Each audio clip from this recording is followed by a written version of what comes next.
अस्सलाम वालेकुम। आज हम लोग उर्दू के लिए बात करने के लिए खड़े हुए हैं, ठीक है। तो सबसे पहले मुद्दा क्या है, किसी भी चीज को शुरू करने से पहले उस चीज के बारे में पता होना चाहिए।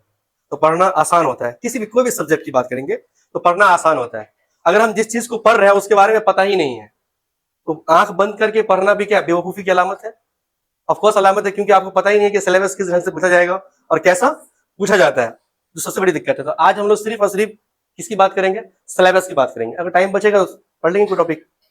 और सिलेबस बताने का मोटो क्या है? सबसे बड़ी बात तो ये है कि इंपॉर्टेंट क्या, अगर सिलेबस पता होगा, क्योंकि हम लोगों को अभी पढ़ना है दो चीजों को देख करके, एक तो मार्क्स भी लाना है और नॉलेज भी होना चाहिए। अगर नॉलेज होगा तो मार्क्स ऑटोमेटिकली आएगा। तो इस बेस पे हम लोगों को पढ़ाई करनी है। तो हम लोग के पास दो टॉपिक हम लोग को पढ़ना है, एक का नाम है उर्दू कवायद और एक का नाम क्या है? क्या नाम है? आप लोगों के पास ये किताब होनी चाहिए। ये किताब नहीं भी होगा तो काम चलेगा। कवायद की किताब नहीं भी है तो लेने की कोई जरूरत नहीं है, क्योंकि हम लोग को पढ़ना ज्यादा नहीं है, बहुत कम पढ़ना है।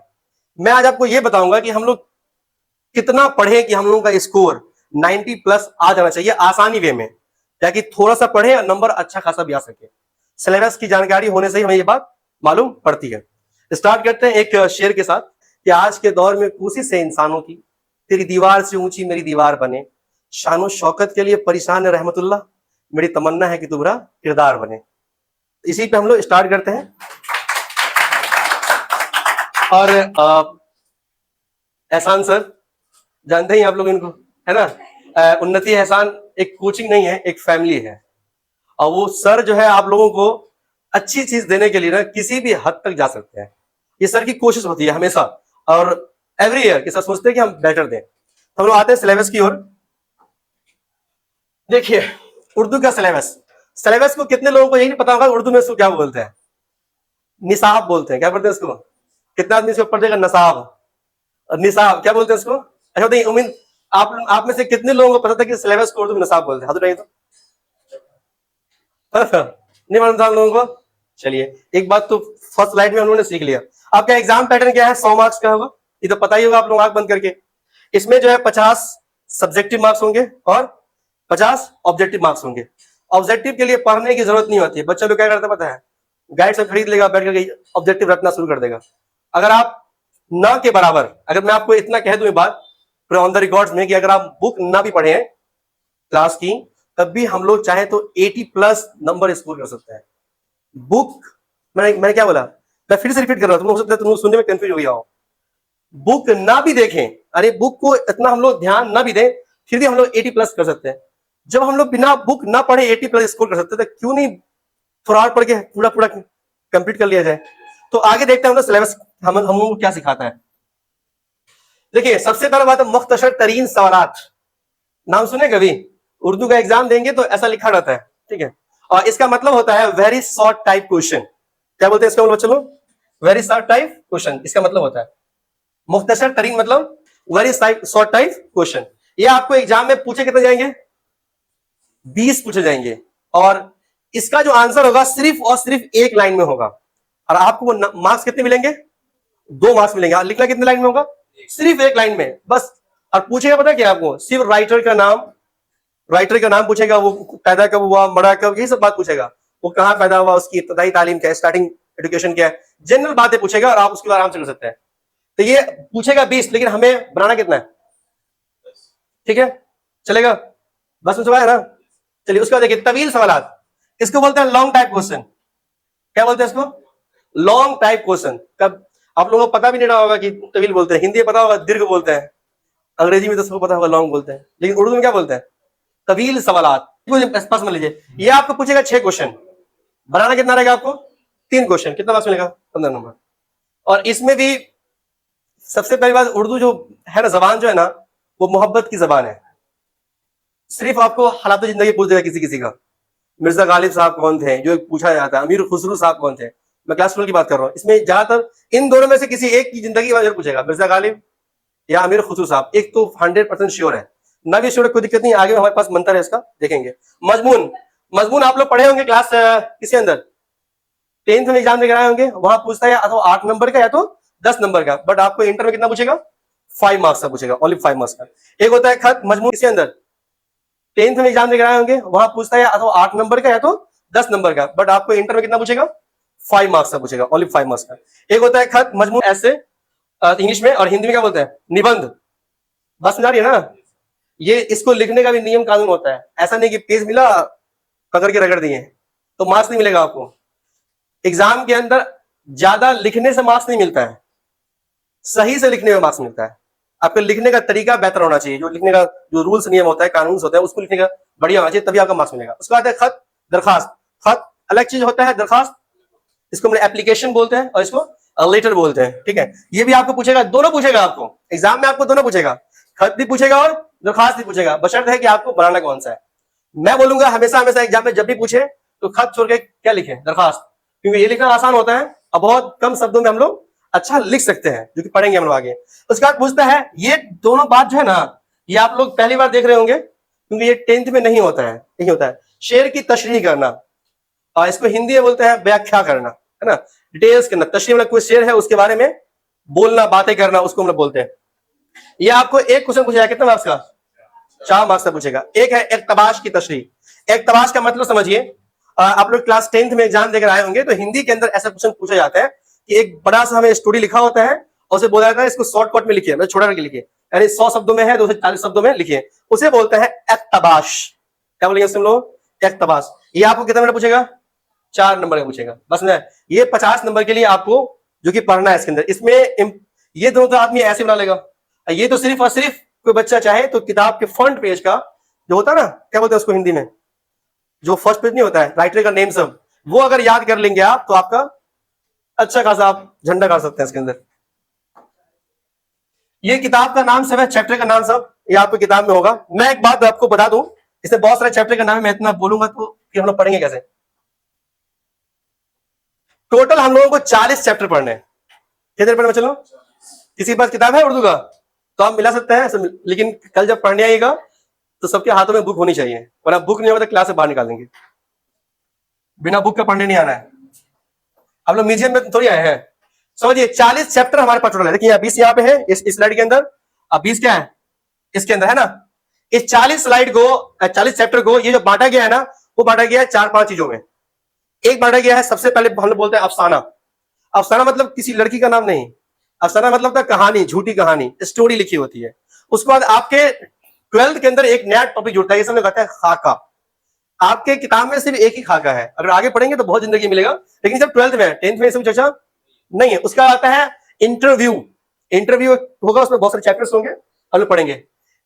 जो शुरू के चैप्टर्स हमारे पास है ना 10, एक इंशाइया भी होता है उसके अंदर। इन सब में सबसे इंपॉर्टेंट और खास चीज हमारा है वो है गजल का सेक्शन, और गजल के सेक्शन से हम लोग काफी अच्छा मार्क्स स्कोर करते हैं। देखो बहुत सारे गजल है, पूरा पूरा गजल ही बना होगा, सब गजल गजल पढ़ेंगे हम लोग। हम लोगों का मेन फोकस किस पे होना चाहिए? इस पे। ये अगर किसी बच्चे का बेहतर है तो बच्चा अच्छा मार्क्स स्कोर कर सकता है, उसे कोई नहीं रोक सकता है। पहला है हर्फ। अगर आप लोग पढ़ के आए होंगे 12th में, ऐसा 10th में पढ़ के आए क्या? हर्फ पढ़े हैं? तो हर्फ का पहले हिंदी सोचिए क्या होता है, या इंग्लिश सोचिए। हिंदी में अक्षर बोलते हैं, शब्द कैसे बोलेंगे? सब तो लफ्ज को बोलते हैं ना, हर्फ किसको बोलते हैं? वर्ड कैसे हो जाएगा? वर्ड तो लफ्ज हो गया, शब्द बोलते हैं उसी को। अक्षर, अक्षर, लेटर, लेटर को बोलते हैं हर्फ। एक लेटर होता है तो हम लोग एक समझ ए है, तो एक क्या है? लेटर है। अब बोलते हैं लेटर्स, तो क्या होता है? ABCD सब आया था उसके अंदर। उसी तरह हर्फ की जमा हुरूफ होती है, हर्फ की जमा हुरूफ होती है, बस सवाल ये है। तो ये हर्फ होता है, बताओ आप लोगों को हर्फ नहीं पता है? मैं पूछ दूं आपसे, 12th में क्वेश्चन पूछा जाता है हुरूफ तहजी कितने होते हैं? 152, 52 कितने होते हैं? 52, 52 होते हैं। बताइए हर्फ कितने प्रकार के होते हैं? कौन कौन से? हर्फ 2 तरीके के होते हैं हुरूफ तहजी। एक होता है हुरूफ मुरक्कब, एक होता है हुरूफ मुफरद। मुफरद बोलते हैं अलग अलग हर्फ को, जैसे अलिफ, ते, पे, ते से। ये हम लोग पढ़ेंगे, टॉपिक ही पढ़ेंगे हम लोग। मैं हल्का हल्का सब पे थोड़ा सा आप लोगों को बिंदु कर दे रहा हूं आज, ताकि आप लोगों को समझ में आए कि पढ़ना क्या क्या हम लोगों को है। हर्फ जो है ग्रामर में इतना टॉपिक पढ़ना है। इस टॉपिक को क्लियर करने के बाद आपके 2 बड़े फायदे हैं कि एक भी ऑब्जेक्टिव आप एग्जाम में छोड़ के नहीं आएंगे, क्योंकि 61 ऑब्जेक्टिव पूछे जाते हैं। कितने? लैंग्वेज कोई सा दे दीजिए आप, इंग्लिश दीजिएगा, उसमें भी इतनी ऑब्जेक्टिव पूछे जाते हैं। बाकी क्वेश्चन बुक से होते हैं, इतना क्वेश्चन सिर्फ इससे होता है। अब बताओ, अगर कोई बच्चा सिर्फ ग्रामर पे कर ले, कमांड कर ले, तो उसका तो 50 ऑब्जेक्टिव रखा हुआ उसके घर में, अपने जेब में रखा हुआ है। 5 नंबर का क्या रखा हुआ, खत, और मजमून कितना, 5 का कितना हुआ, 60 हुआ, 60 नंबर हुआ कि नहीं हुआ। अब 20 नंबर राइटर का नाम रखा हुआ है। मैंने आप लोग बोला था ना, बिना सिर्फ इसको देख के हम लोग पढ़ सकते हैं। और ज्यादा ज्यादा पढ़ना भी नहीं है, खत में आपको सिर्फ और सिर्फ मुश्किल से 2 या 3 लिखाऊंगा बस, इससे ज्यादा मैं लिखाने वाला भी नहीं हूँ। मुझे पता है कि इन दिनों से कोई ना कोई आ जाएगा, क्या पूछेगा बोर्ड वाला, बेचारे के पास जितना सिलेबस है उतने नहीं पूछेगा। उसके बाद लफ्ज पे, लफ्ज पे, लफ्ज किसे कहते हैं। देखिए आपने 10th में बस इतना ही पढ़ा था कि बाबू एक हर्फ होता है, हर्फ से ना हुरूफ तहजी बनती है, ये 2 तरीके के होते हैं, एक होता है मुरक्कब, एक होता है मुफरद। बट यहाँ पे हम लोग बहुत डिटेल्स पढ़ेंगे इसका, ये लफ्ज का ये बहुत सारा एक्सप्लेनेशन होगा, लफ्ज कहां कहां से होता है, लफ्ज किस तरीके होता है, बहुत डिटेल पढ़ेंगे।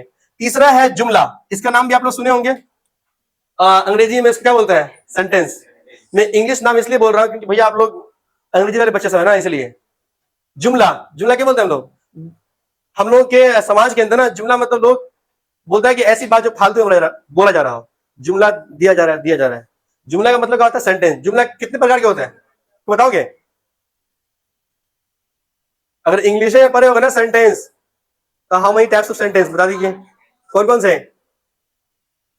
इंग्लिश भी याद नहीं है, चलिए। इस्म, आपके अगर पूरे ग्रामर के अंदर, कवायद के अंदर सबसे अगर बेहतरीन टॉपिक है तो वो कौन है, इस्म। सबसे ज्यादा क्वेश्चन पूछेगा आपको, किससे पूछेगा, इस्म से, क्योंकि इस्म खुद ही इस्म नहीं है, उसमें 3 कैटेगरी बना हुआ, माना के एतबार से, लकवी के एतबार से, और वो जेंडर के एतबार से, हर एतबार से बना हुआ है, इसमें खुद ही बहुत बहुत लंबा प्रोसेस है ये। तो उसके बाद जमीर है। जमीर का मतलब ये नहीं कि वो किसी इंसान का जमीर मर गया हो, वैसा जमीर नहीं, जमीर टॉपिक का नाम है, इसको अंग्रेजी में बोलते हैं प्रोनाउन, और इसम को बोलते हैं नाउन। फेल, ये बहुत लंबा है, इसे पढ़ाने में कम से कम लगेगा 1 हफ्ता, इस टॉपिक को पढ़ाने में, ये बहुत लंबा टॉपिक है फेल। फेल को वैसे वर्ब बोलते हैं, ये इसको तो आप लोग जानते होंगे, वाही जमा को जानते होंगे, क्या बोलते हैं इंग्लिश में, सिंगल प्लूरल। और 200, 250, 300 याद करने की जरूरत नहीं है, आपके बुक में जितना वाही जमा है ना, उसको अगर आपको बच्चा पढ़ ले तो इनफ है। इसमें फायदा क्या पता है आप लोगों को, 10 पूछता है, बढ़ना कितना होता है, 5 ही बनाना होता है। 10 पूछता है, बढ़ना कितना होता है, 5। वो तो आंख बंद करके जो पता होगा ना, वो आंख बंद कर लेते हैं, हाँ ये फल्ला फल्ला फल्ला फल्ला, क्योंकि इतना इजी पूछता है, उसमें कोई टफेस्ट क्वेश्चन होता नहीं है। ये जींस, जींस का नाम सुन के आप लोगों को जींस याद आ रहा होगा, नहीं, जींस को बोलते हैं जेंडर बोलते हैं, ठीक है ना। हम लोगों को 2 पढ़ना है, कैसे पढ़ना है, एक मुजक्कर और एक मुअन्नस, यानी एक फीमेल और एक मेल। लेकिन 12th के अंदर इसका नाम को थोड़ा सा मॉडिफाई कर दिया गया है, तो बात को समझिए। हेलो एक्सक्यूज मी, इधर ध्यान दो, यार नहीं पढ़ना तो बाहर जा सकते हैं, कोई दिक्कत नहीं है। जिन्स, मुजक्कर, मुअन्नस, ये हम लोगों को 12th के अंदर हल्का इसको मॉडिफाई करके पढ़ना है। इसका नाम हो जाता है, मुजक्कर को बोलते हैं तज़कीर और मुअन्नस को बोलते हैं तानीस। ये भी एग्जाम में पूछा जाता है, एमसीक्यू में अच्छा खासा क्वेश्चन होता है इससे। और ये जो बात लिखी हुई है बुआ, ये गलत लिखा हुआ है, ठीक है। इसकी जगह होगा यहाँ पे जिद, और एक होगा मुतजाद। क्या होगा, चलो, जिद और मुतजाद। ये वर्ड जो है ना, ये समझ ही नहीं रहा था बेचारा, जिद और मुतजाद। देखिए दोनों में ना थोड़ा सा फर्क है, लगभग लगभग लोग सेम बोल देते हैं, लेकिन हल्का क्या है, दोनों में फर्क है। क्वेश्चन में जिद भी कहते हैं या तो अजदाद भी कहते हैं, जिद या अजदाद, इसका मतलब होता है अपोजिट वर्ड्स। अब मुतजाद का मतलब होता है पारियावाची। क्या होता है, पारियावाची। लेकिन बहुत सारे लोग बोल देते हैं कि दोनों एक ही है, बट ये दोनों एक नहीं है। कभी बताओ, कई पॉसिबिलिटी है, देखो ना, ये कहाँ अपोजिट वर्ड है, पारियावाची किस बोलते हैं हम लोग, जो उसके ऐसा वर्ड मिलता हो। यहाँ दिन रात हो रहा है, रात दिन हो रहा है। यहाँ देखो, आंख को बोलेंगे तो हम लोग क्या क्या बोल सकते हैं, आसमान को बोलेंगे तो क्या क्या बोल सकते हैं, बहुत सारी बातें बोल सकते हैं हम इसके बारे में। यहाँ मुतजाद अलग से लिखा हुआ। एक मुहावरा, मुहावरा तो आप लोग पता ही होगा, नाच ना है तो आंगन टेरा, सुनिए हम लोग मुहावरा। ये मुहावरा आपको 5 मिनट में पूछेगा, कितना पूछेगा, तो जो लॉन्ग टाइप क्वेश्चन आपका है ना, तवील क्वेश्चन, कहां गया, ये रहा। इसमें जो है 2 क्वेश्चन आपको कहां से पूछेगा, ग्रामर से पूछेगा, हाँ फिक्स है। 2 तो हमारा बन गया, कितना बन गया, ये तो भैया आंख बंद करके बनना चाहिए, ये भी आंख बंद करना चाहिए, और ये भी आंख बंद करके बनना चाहिए, और ये भी। तो सर आंख बंद करके कैसे बनेगा, सिंपल सा क्वेश्चन। देखिए शेर का मतलब होता है कि कोई भी शायरी पढ़ेंगे ना, कोई शेर पढ़ देंगे, ठीक है, कोई शेर पढ़ दे, दस्त दस्त दरिया भी न छोड़े हमने, बहर जुल्मात में दौड़ा दिए घोरे हमने। अब ये शेर है, इस शेर ये क्या कहना चाहता है, ये शेर को किसने लिखा है, इसके बारे में 2-4 लाइन लिख देना है और लंबा चौड़ा नहीं लिखना है। ये बात मैं कर बोला सर 4 मार्क्स का है सर, लंबा लिखेंगे 1 पन्ना लिखेंगे तब मार्क्स देगा, कोई जरूरत नहीं है। लिखने का पैटर्न अच्छा होना चाहिए आपका कि लिखना कैसे एग्जाम में, क्योंकि हमें उसको ये मतलब नहीं है कि आप कितना लिख रहे हैं, उसको ये मतलब है कि आप क्या लिख रहे हैं, ये मैटर करता है। तो ये भी आपका आसानी से बनेगा। ये तो समझ लीजिए आप लोगों का घर में रखा हुआ मार्क्स है, इसमें से कुछ क्वेश्चन आपका क्या है घर में रखा हुआ, ये जाना पहचाना है। आप लोगों का एग्जाम कब होगा, फरवरी में एग्जाम होगा, सिंपल सी बात है, या तो रमजान पूछेगा तो बकरीद पूछेगा, फिक्स है, ठीक है, खत्म है। जाइए, इसमें दुनिया के अंदर दुनिया को लीडर है जो बिहार बोर्ड 2011 से 2024 तक वही क्वेश्चन पूछता है हमेशा हमेशा, तो ये भी फिक्स है। ये दोनों फिक्स आपका। शेयर की तशरीह करना मान लो थोड़ी देर के लिए सर मुझे नहीं आ रहा है, ये गोली मार दीजिए उसको इसमें, तो ये तो सर बनना ही चाहिए। दूरी कितना हुआ 5-5-10, इसमें से 2 बनेगा आपसे, चलो 1 नहीं बनाना है हमें, लेकिन 6 में से आधा आधा क्वेश्चन बनाना है। क्वेश्चन क्यों नहीं बनेगा? अब अगर स्टूडेंट इस सिलेबस के हिसाब से मार्क्स न उठाए तो आई थिंक बच्चे की बेवकूफी है, या तो फिर आप पढ़ नहीं रहे हैं, आप धोखा कर रहे हैं। आपको ये लग रहा है धोखा हम किसको दे रहे हैं, तो खुद को दे रहे हैं। टीचर को धोखा नहीं दे रहे हैं आप, या पेरेंट्स को धोखा किसको दे रहे हैं, खुद को दे रहे हैं। इस दौर में जहां 50% क्वेश्चन माफ हो और 50% को क्या करना हो, बनाना हो, और उसके बाद आप लोग मार्क्स नहीं लाते हैं। ये हो गया। जैसे आप लोगों को जनरली मैंने बोला कि पढ़ना पड़ेगा गजल, गजल में बहुत सारी गजलें होती हैं, तो गजल हमद को भी बोला जाता है। नजम का जो होता है ना पार्ट्स, तो नजम, नजम में क्या क्या आएगा, गजल आएगा, और क्या आएगा, हमद आएगा, मुनक्कबत आएगा, और क्या किता आएगा, रुबाई आएगी, मसनवी आएगा, और दोहे आएंगे, गीत आएंगे। सीधा सीधा बोलेंगे, क्वेश्चन में पहले बोलेगा जिसमें अल्लाह तबारक व तआला की तारीफ और तौसीफ बयान की जाए, ये क्वेश्चन है, तो वो ऑप्शन देगा हमद, नात, नजम, गजल। बताओ ये बोर्ड समझ रहा है कि बच्चा कितना बेवकूफ है, उसको पहले से आंसर लिख दिया, फिर बोला क्वेश्चन सही क्या होगा। अब फिर भी बच्चे गलती करके आते हैं इसके अंदर, उसे पता ही नहीं होता है। बताइए हम किसे कहते हैं, जिसमें अल्लाह की, तो एग्जाम में अल्लाह की तारीफ खत्म हो जाएगा, जिसमें अल्लाह तबारक व तआला की तारीफ और तौसीफ बयान की जाए। बात तो गौर सुनिएगा, मैं आप लोगों को कल लिख के लाना है, मैं चेक करूंगा कॉपी। तो हमद किसे कहते हैं, जिसमें अल्लाह तबारक व तआला की तारीफ और तौसीफ बयान की जाए, उसे हम लोग हमद कहते हैं। नात, जिसमें रसूल सल्लल्लाहु अलैहि वसल्लम की तारीफ और तौसीफ बयान की जाए, उसे हम लोग क्या कहते हैं, नात कहते हैं। आप लोग 10th नहीं पढ़े होंगे, वैसे आप लोगों को लिखा हुआ मिलेगा कल, लिख सकते हैं, कोई दिक्कत नहीं, मैं आज खाली समझा दे रहा हूं आप लोगों को। मरसिया, तो सर ये सारी टॉपिक हम लोग 10वां में पढ़ के आए थे, फिर घूम के आ गया सर, इससे अच्छा हम लोग तो 10वां ग्रामर पढ़ लेंगे, पास कर जाएंगे, बट नहीं, यहाँ मरसिया बहुत लंबा पढ़ना है। मरसिया दुनिया में कैसे आया, दुनिया में कैसे लाया गया, सबसे पहले मरसिया को किसने बनाया, लिखने वाले का नाम क्या है, कहाँ का व्यक्ति है जिन्होंने मरसिया लिखा, तो ये सब पढ़ना हम लोग यहाँ पे। मैं अब सिर्फ आप लोगों को वर्ड का थोड़ा इंटू दे रहा हूँ।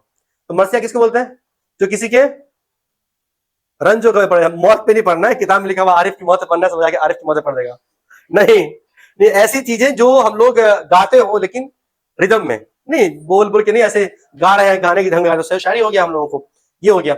और उसके बाद क्या आता है हम लोगों का, गजल। बताइए गजल, गजल तो सब बोल देगा मेरे ख्याल से, क्या बोलिए गजल। गजल उसको बोलते हैं जिसमें महबूबा की तारीफ करे, और महबूबा, हालांकि ये बात, ये परिभाषा मुझे लगता है गलत है, ठीक है, जिसमें महबूब क्या करे, महबूबा की तारीफ करे, या महबूब की तारीफ करे, ये असल में डिफाइन सही नहीं है, क्योंकि ज्यादातर जितनी गजलें लिखी गई हैं सारी गजलों में क्या है कि सिर्फ और सिर्फ महबूबा की तारीफ कर रहा है।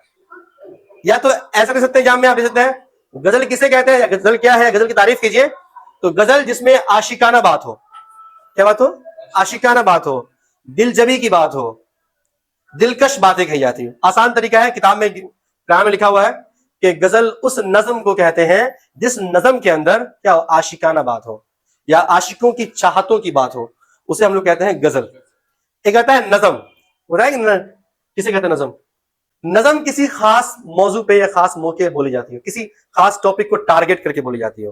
जैसे नज्म किसी मतलब बोल दिया गया औरत के पर्दा के बारे में, तो ये खास टॉपिक हो गया, कोई भी टॉपिक ले सकते हैं, जैसे कोचिंग के बारे में बोल सकते हैं, उन्नति एहसान में कोई नज्म ना दे तो उन्नति एहसान का नज्म हो जाएगा वो। तो नज्म यानी किसी खास टॉपिक के बारे में बोली जाए, खास कोई लहजा हो, कोई खास शायरी हो, या कोई खास किताब हो, मक्ता हो, मतला हो। अभी ये वर्ड में बोल रहा हूँ आप लोगों, तो आपको दिमाग में उलझने पैदा हो रही होंगी, अब मैं जानबूझ के बोल रहा था कि आप लोग उलझन पैदा हो, मक्ता हो, मतला हो, रदीफ हो, काफिया हो, हम काफिया हो, क्योंकि ये सब हम लोग को पढ़ना है यहाँ 12th में। 10th में ये सब नहीं था, हम लोगों को लगा वाह 10th का उर्दू कितना आसान है ना, 12th में भी ऐसा ही होगा। तो ऐसा नहीं है। और अफसाना जनरली पूछा जाता है क्वेश्चन में, और पूछेगा भी आप लोगों को। जनरली आप लोगों को इतना ही आंसर देना है कि अफसाना 2-3 कहानी है, लेकिन कभी कभी एग्जाम में क्वेश्चन पूछेगा कि अफसाना के बारे में लिखिए। ये आप लोग खुद से लिख सकते हैं मोटे करके, अफसाना क्या है, अफसाना किसको बोलते हैं, अफसाना का मतलब मीनिंग क्या होता है, झूठी कहानी होती है। बस नया ये समझ आता नहीं। तो ये आप लोग चाहे तो अपना आराम से ये वीडियो हो सकता है आप लोग के पास जाएगा तो देख लेना, और वैसे इसमें स्लाइड जुड़ता रहेगा तो देखते रहना आप लोग। बस नहीं सब आया सिलेबस में, किसी को दिक्कत है कोई, किसी को पूछना है तो पूछ सकते हैं, देख लीजिए फिर से एक बार, पूछना है पूछ लीजिए कुछ, सर ये क्या होता है।